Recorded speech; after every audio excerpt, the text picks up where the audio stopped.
City, Minneapolis is preparing security-wise. For that, we're being joined by Fox 9 Minneapolis's Rob Olson, who's there. Rob, when is the trial, and what is the city doing to prepare?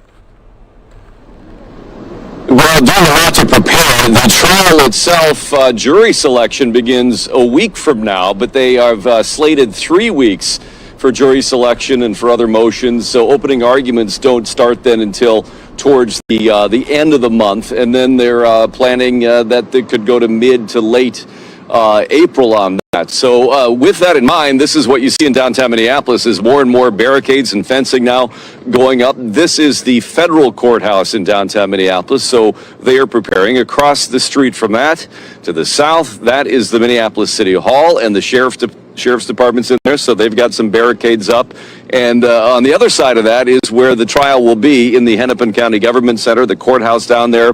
Significant barricades showed up there over the weekend. And from what they told us today in the briefing of, it's called Operation Safety Net. So the local, state, and federal authorities that are all part of this planning now saying today that in the coming week and more, you're going to see more barricades and fencing going up at sites, buildings across the Twin Cities metropolitan area as they prepare for this. What they're preparing for, they hope, obviously, is nothing. But what they keep thinking about and referring back to is the events of late May, after the death of George Floyd, when protests became violent.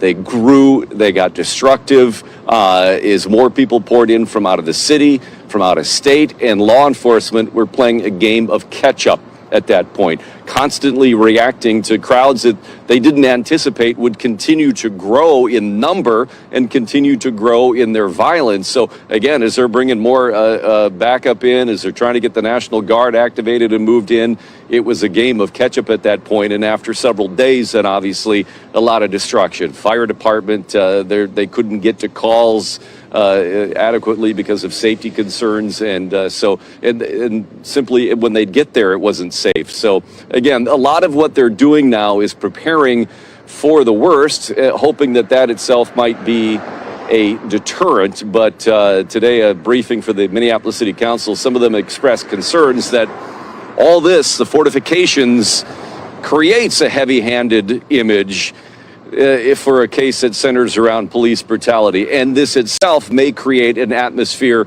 of confrontation that they worry could lead to escalation in itself. But again, those in law enforcement say, we got to be prepared. We don't want to play catch up. We want to make sure if it goes destructive, if there's any property or people being threatened, we step in immediately. Back to you.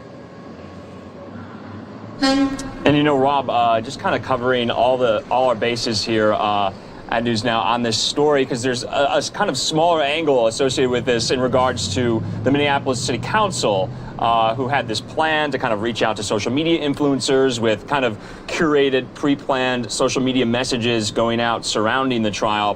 What do you make of that, and what was the final decision on that? Well, that kind of blew up on them a little bit here over the weekend. Now, a couple of weeks ago when they talked to us about all the different ways that they wanted to reach out, because they are concerned about what has happened in past incidents, and what happened last spring is that a lot of incorrect information got spread via social media. They say there's a lot of people that don't rely on traditional news sources for information. They go online, and they wanted to make sure that accurate information was going out. To that end, they said they wanted to partner with some social media influencers to make sure accurate information was going out.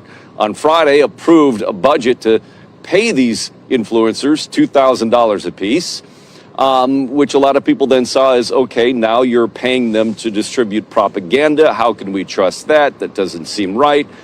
Again, it turned into a controversy over the weekend, and this morning they said, we're not going to do that anymore. We heard from a lot of people that were concerned that we are now controlling the message here, when really what we want to do is make sure that information is accurate, that any falsehoods aren't spread, which could then escalate things. So that went by the wayside.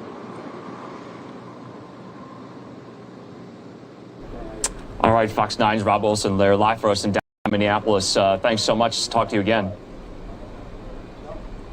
All right.